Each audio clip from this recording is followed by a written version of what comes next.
માણસ અને કુદરત બંને એકબીજા માટે સર્જાણા છે. એટલે જ કદાચ આપણે મનની શાંતિ માટે હંમેશા કુદરતના ખોળે જવાનો જ વિચારતા હોઈએ. જ્યાં મનને શાંતિ અને શરીરને ઠંડક મળે એવી જગ્યા એટલે ડાંગ.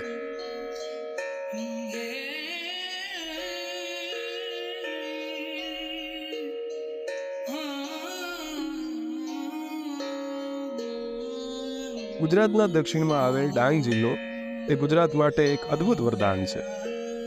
ઠંડી હવા, ઝળહળતું પાણી, ઘટાદાર વૃક્ષો અને આદિવાસી સંસ્કૃતિની રંગીનતા, આટલું બધું જ્યારે એક સાથે જોવા મળે ત્યારે મનને જાણે સ્વર્ગ મળી ગયો હોય એવું લાગે. અને આ કુદરતી સોમેની વચ્ચે આવેલું છે સાપુતારા. ધબકતા જીવનથી દૂર શાંતિનું ઓસડિયું એટલે સાપુતારા.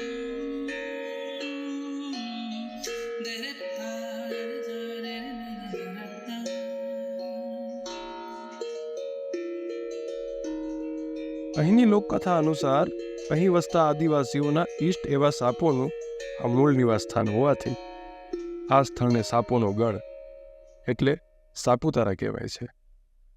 સાપુતારાનું સાચું સૌંદર્ય તો વરસાદમાં જ ખીલે છે. જ્યારે આકાશ ઘનઘોર કાળા વાદળોથી ઢંકાઈ જાય છે ત્યારે અહીંની પ્રકૃતિ 16 કળાએ ખીલી ઉઠે છે.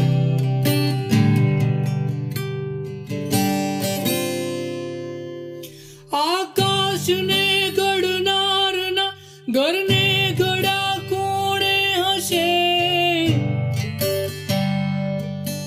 આકાશની માતા તણા કોઠા કહો કેવડા હશે? અહીં પહાડોની કંદરામાં ટહુકતા મોર જાણે વરસાદને આવકારો આપતા હોય એવું લાગે. એમાંય વરસાદે આપેલી ભેટ એવી માટીની સુગંધ અહીંના બધાય નજારામાં એક આહલાદક મહેક છોડી દે છે. ચારેય દિશામાં નજર કરતા એવું લાગે કે વાદળમાંથી છૂટા પડતા આ છાંટા જાણે લાગણીથી લથબથ થઈ આ ધરતીને બાથ ભીડતા હોય અને એ બાથમાંથી છૂટી પડતી ઝાકળ અહીં આવતા દરેક પ્રવાસીને આંખે ચડી જાય એવી છે.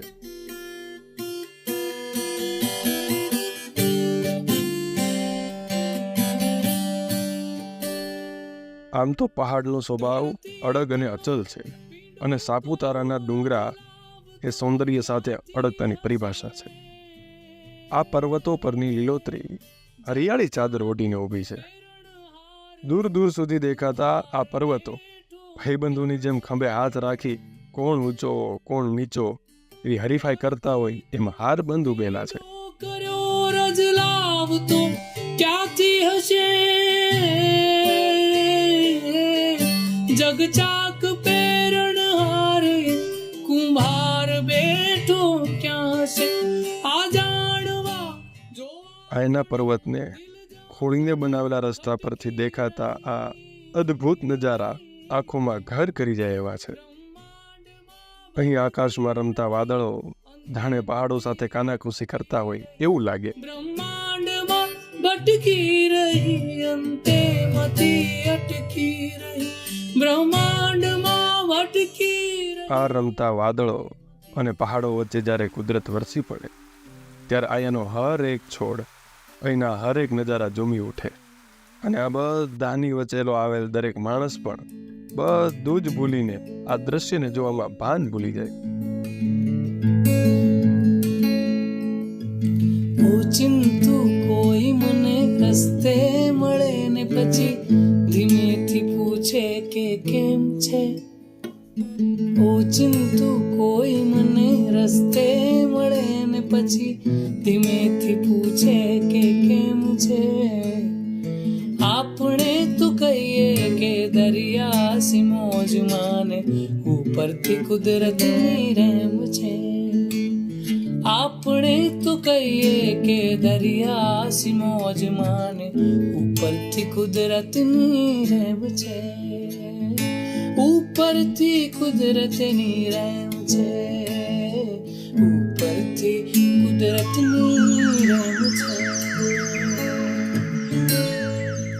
આદિવાસી સમાજની સંભાળમાં સદીઓથી પોષાયેલી આ જગ્યા ખરેખર એક અલૌકિક અનુભવ કરાવે છે. આદિવાસી એવી પ્રજાતિ છે જે વિકસતા માનવ સમાજનું મૂળ છે, જે હંમેશા પોતાના વારસા, સંસ્કૃતિ અને પોતાના ઇષ્ટનું સાતિથ્ય પણ જાળવી રાખે છે. એટલે જ અહીંના લોકોએ પોતાનું આ જીવન કુદરત સાથે વણી દીધું છે. અહીંનું ગ્રામ્ય જીવન કદાચ સુવિધાથી ભરપૂર ના હોય, પણ એ પરમ શાંતિની ખૂબ જ નજીક છે. અહીંના ઘરો માટી અને વાંસથી બનેલા છે, જે આપણને શીખવે છે કે માટી અને પ્રકૃતિનો સાથ જ આશ્રય છે. જીવન નિર્વાહ કરતી જમીન જ આ લોકોની માતા છે, કારણ કે કૃષિ જીવન જ અહીંના લોકોની રોજગારી છે. સાદગી, મહેનત, આતિથ્ય અને પ્રાકૃતિક સંવાદતા તેમના જીવનનો આધાર છે. એમના ઘર અને હૃદયમાં અહીં આવતા દરેક પ્રવાસીઓ માટે ખૂબ આવકાર છે. અહીંની સ્ત્રીઓ લાગણીથી માટીના ચૂલે શેકીને નાગલીના રોટલા સાથે, જાતે વાવેલા લસણની ચટણી સાથે દરેક પ્રવાસીને હેત પીરસે છે. જેટલો મીઠો એમનો ખોરાક, એટલો જ મીઠો એમનો આવકાર છે. તેમના રીત રિવાજો, સંગીત, વસ્ત્રો બધું ખૂબ જ રસપ્રદ છે. સદીઓથી આદિવાસી સમાજે આ હરિયાળીને પોતાની માતા સમજીને તેનું રક્ષણ કર્યું છે. વન્યજીવોને પોતાના પરિવાર જેવા માન્યા અને જંગલને પોતાનું ધર્મસ્થાન. આવી સંસ્કૃતિ ધરાવતા આ લોકોએ ડાંગને એક અનોખી ઓળખ આપી છે. એટલે જ ડાંગની સંસ્કૃતિ અને તેના લોકો એટલા જ સુંદર છે જેટલી તેની પ્રકૃતિ. એટલે જ ડાંગની આ હસતી આંખોને જોવા અને અનુભવવા એકવાર તો ડાંગ આવવું જ પડે.